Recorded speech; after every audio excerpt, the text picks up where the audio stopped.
প্রিয় সুধী, আসসালামু আলাইকুম। দেশে প্রবাসে যে যেখান থেকে ভিডিওটি দেখছেন সকলকে জানাই আন্তরিক অভিনন্দন। প্রিয় দর্শক, দেখুন অবস্থা, এই কালিগঙ্গা নদীর পরিস্থিতি দেখতে পাচ্ছেন। একটা কৃষি জমির মতো অবস্থা হয়ে গেছে। ওই যে বিশাল বিশাল যে এই ট্রলারগুলো মাছ নদীতে আটকে রয়েছে। এবার এই যে নৌকাটা দেখতে পাচ্ছেন, এই লোকটা এখান থেকে কচুর উপরে হেঁটে হেঁটে যাচ্ছে। ওই যে একটা নৌকা, সামনে আরো অনেক নৌকা আছে। এই নৌকাগুলো আপনাদেরকে দেখাবো যে কি অবস্থা এই নদীর কচু দিয়ে আটকে গেছে। ইতিপূর্বে আমি বেশ কিছু ভিডিও আপনাদের দেখানোর চেষ্টা করেছি। আসলে এটা কারো কিছু করার নাই, এটা প্রাকৃতিক নিয়ম। এবার কচু আছে, নদীতে কচু আসবে যাবে। তো এই সিজনটা প্রতি বছর এই অবস্থা হয়। আজকে শনিবার ছিল, পাড়াগ্রাম যে নাম করা পাড়াগ্রাম হাট, যেটাকে হজরতপুর হাট বলে, সেটা হাট ছিল। তা আমাদের পাটলিজাপ, বালগন্ডা, দত্তগন্ড অধিকার যে উদ্যানের যে গরুর ব্যাপারী ছিল, তারা ট্রলারে করে আজকে কিন্তু কোনো গরু নিয়ে যেতে পারেনি। তো এই অবস্থা আজকে প্রায় 2-3 দিন ধরে হয়েছে। সব জায়গায় ভাবে করে নদীটাই হেঁটে যাওয়া যায়। আপনাদেরকে আমি একটু হেঁটে যেয়ে দেখানোর চেষ্টা করবো। সব দেখতে পাচ্ছেন এই যে প্রচুর যে অবস্থা, একটা মানুষ পুরো দাঁড়ায় থাকা যায়। দেখতে পাচ্ছেন পুরা নদীটাই এই অবস্থা আছে, পুরা হেঁটে যাওয়া যায় এমন অবস্থা পুরা নদীটাই। আমি আর মাছ যাবো না, যে শক্তভুক্ত মানে নিচে অবস্থা দেখতে পাচ্ছেন, এই পানি একদম শক্ত হয়ে আছে। এইভাবে ওঠার কোনো সিস্টেম নাই। আসলে কি করার আছে? তো আমি যেটুক, আমার মত যেটুক, প্রিয় দর্শক, এই কচুগুলি এমনি এমনি আসে না। যে অন্যকালে যে জেলে ভাইরা জায়গায় জায়গায় ছাটা ফেলায়, সুন্দর করে কচু আটকা রাখে, তখন এই সিজন মাছ মারে এবং কচুগুলি বের করে দেয়। এবং ভাটিতে এসে আমাদের এই পরিস্থিতি হয়। এবং জামসা থেকে শুরু করে পাটলিজাপ, বালাগন্ড, দত্তগন্ড হয়ে একটা সোল্লা হয়ে এই পুরান নদীটাই এরকম হয়ে যায়। আর কি বলার আছে প্রিয় দর্শক, দিতে পারছেন অবস্থা। সাপটা পাশে কিনা আল্লাহ জানে, ভয়ঙ্কর ব্যাপার খুব। দেখতে পাচ্ছেন একটা মানুষ, আমি প্রায় 60 কিলো ওজনের একটা মানুষ লাফাচ্ছি কচুর ভিতরে। আসলে এ থেকে প্রতিকার হওয়ার মতন কোনো উপায় নাই। তো গতবার যেমন জামসা ব্রিজের নিচে শেষ পর্যন্ত ফায়ার সার্ভিস লাগছিল, ফায়ার সার্ভিস দিয়ে কেটে কচুগুলিকে তুলে দিয়েছিল। আমার জুতা তো ভিজে চপচপ হয়ে গেল, পানি ওঠা শুরু করছে। একটু মানে এক জায়গায় দাঁড়া থাকা যায় না আর কি, দাঁড়ায় থাকতে পারে একটু দাবি অবস্থা দেখতে পাচ্ছি। প্রিয় দর্শক, একটু পাওয়ার দিতে দেখাও। দেখতে পাচ্ছেন, আমার মনে হয় আর কিছুদিন যদি থাকে, মোটরসাইকেল চালায় ওপার চলে যাওয়া যাবে অবস্থা। এই ভাইটা কত কষ্ট করে ওপার থেকে ওখান থেকে খাওয়া দাওয়া নিয়ে আসছে হেঁটে হেঁটে একটা বাসের সাহায্যে। অবস্থা খুবই খারাপ। দেখতে পাচ্ছেন প্রিয় দর্শক, এই যে ওই যে ওই টলার একজন মানুষ অসুস্থ হয়ে গেছে। তো অত দূর যেতে পারিনি, যদি যেতে পারতাম হয়তো দেখাতে পারতাম। ওই যে একটা লোক দেখতে পাচ্ছেন শুয়ে আছে টলারের মধ্যে। যে এরা গত রাত 2টার দিকে এসে আটকে গেছে এখানে, এভাবেই খাওয়া নাই দাওয়া নাই। এই যে লোকটা আসতেছে দেখতে পাচ্ছেন কচুর উপর দিয়ে হেঁটে। তো ভাইটা আসার পরে ভাইটাকে জিজ্ঞেস করবো কি অবস্থা, কি পরিস্থিতি, কিভাবে কি তারা। ওই দেখেন ওই যে ওই যে বোটটা দেখলেন, মুখের কথা তো বিশ্বাস করবেন না, দেখতে পাচ্ছেন অবস্থা। হেঁটে হেঁটে চলে আসছে, মানে মহাবিপদে পড়ে গেছে আমরা এসে। হয়তো পেটেটা তাগিদ দিতে আসতে হয় কাজের জন্য। তো নদী পথে ব্যয়বহুল কম, সেই জন্য তারা চলে আসে। ভাই আসসালামু আলাইকুম। ভাই এখানে কতক্ষণ ধরে আটকে আছেন আপনি? ভাই সব ভোরবেলা থেকে আটকানো। ভোরবেলা থেকে আটকে আছেন না? তো ওই যে একটা লোক দেখলাম অসুস্থ গরমে থেকে হেঁটে চোখ করছে, ওনাকে কোনো ভাবে কি পারে আনা যায়?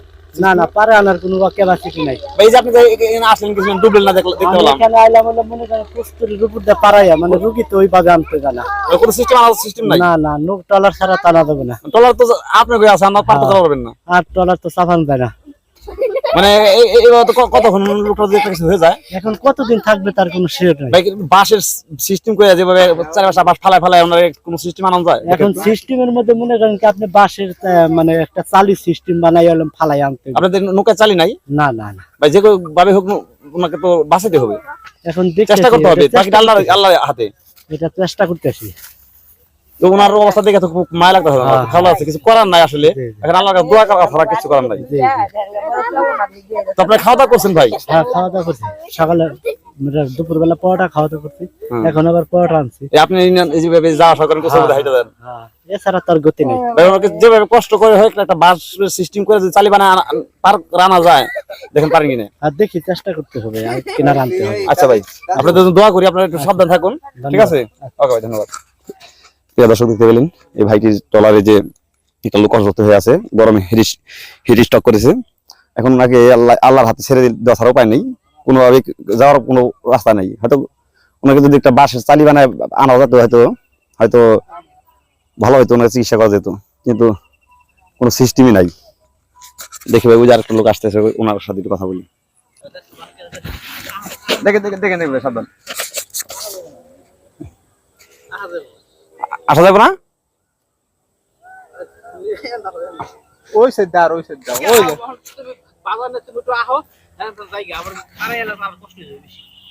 তুমি ওই সাইডে যাও, তাই আমার বাস তো মুড়ে দাও। দর্শক দেখতে পাচ্ছেন আমার এই ট্রলারের ভাইটি, ওনারা সেই সুদূর শিবচর, মাদারীপুর শিবচর থেকে এই আসছিল এখানে, কিন্তু সেই আজকে প্রায় 2 দিন ধরে আটকে রয়েছে, খাওয়া নাই নাওয়া নাই, দুপুর আজকে কিছু খানে। এই ভাইটা এই যে পারে আসছেন উনি ওই সিস্টেমে যে খাবার নিয়ে, এখন যে ওই ভাইটা ওর দিকে এসে আসতে পারছে না, প্রায় 82 কেজির মতো ওজন, আমি 60 কেজি ওজন, তাই পাও গেড়ে গেছিল। তো ওই যে দেখতে পাচ্ছেন মাঝখানে এমন লেয়ার পড়ছে কচুর যে যাওয়ার মতো কোনো সিস্টেম নাই, আসার কোনো সিস্টেম নাই। ট্রলার আটকে রয়েছে, আল্লাহ জানে তাদের রক্ষা কবে করবে। যারা সংশ্লিষ্ট আছেন তাদেরকে কাছে অনুরোধ থাকবে, ফায়ার সার্ভিসের কোনো সিস্টেম থাকলে, নৌ পুলিশ বা ফায়ার সার্ভিসের কোনো কর্মী দিয়ে গতবার যেভাবে পাড়াগ্রামে সিস্টেম করেছিলেন, এভাবে যদি করে দিতে পারেন, এই ভাইদেরকে অনেক উপকার হয়। এইভাবে পরে আছে যেভাবে, এটা আপনাদের কাছে অনুরোধ থাকবে, এই মানুষগুলোকে রক্ষা করুন। ওই যে ওখানে একটা লোক অসুস্থ পড়ে আছে ওই ট্রলারে, এরাও কিন্তু বেশ কিছুদিন পর অসুস্থ হয়ে যাবে, না খেয়ে কতক্ষণ থাকা যায়, খাবার দাবার কোন সিস্টেম নাই, নদীতে কিন্তু পানি খাওয়ার মতো সিস্টেম নেই, পানি নোংরা পানি। তো যারা আছেন কর্মকর্তা, ঊর্ধ্বতন কর্মকর্তা, তাদেরকে অনুরোধ জানাবো ফায়ার সার্ভিসের কোনো সিস্টেম ব্যবস্থা করে অতি দ্রুত এদেরকে উদ্ধার করার জন্য, তা না হলে অকালে অনেকগুলো প্রাণ ঝরে যাবে। কাকি, এই যে নদীর যে অবস্থা আপনাদের এলাকার কাছে, ঠিক আছে, আপনারা দেখতেছেন, এই অবস্থা কতদিন ধরে এখানে? এই অবস্থা আজকে 3 দিন ধরে। 3 দিন ধরে। এই যে লোক হালকা পাতলা আসলো 2 দিন আগে, আর 3 দিন ধরে মারিত।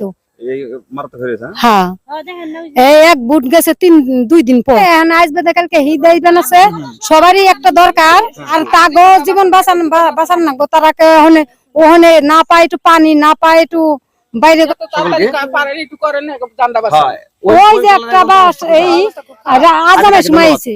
যে যেখানে আছেন সকলকে অনুরোধ করবো তাদের জন্য দোয়া করার জন্য, এবং যারা আছেন, যারা আশেপাশে আছেন, অবশ্যই তাদেরকে সহযোগিতা করবেন, সাহায্য করবেন। ভিডিওটি শেয়ার করুন, সকলের কাছে পৌঁছে দিন, যাতে নাকি সংশ্লিষ্ট যারা আছে তারা যাতে নাকি একটু সাহায্য করার জন্য এগিয়ে আসতে পারে। ফায়ার সার্ভিস, নৌ পুলিশ, এই ব্যাপারে যাদের অভিজ্ঞতা বেশি তারা চলে আসতে পারে, সেই জন্য সকলকে অনুরোধ করবো।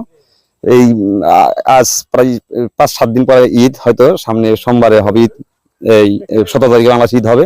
তো এই নদীতে অনেক গরুর ট্রলার চলে যায়, পশু নিয়ে একটু বেশি দাম বেচার জন্য ঢাকামুখী হয়, এই নদীতে যায়। কিন্তু এই অবস্থা থাকলে কিন্তু সকলের অবস্থা খারাপ হয়ে যাবে। তো এই লোকগুলির জন্য সকলে দোয়া করবেন। ভালো থাকুন, সুস্থ থাকুন। আজকে আমরা এখান থেকে বিদায় নিচ্ছি। খোদা হাফেজ।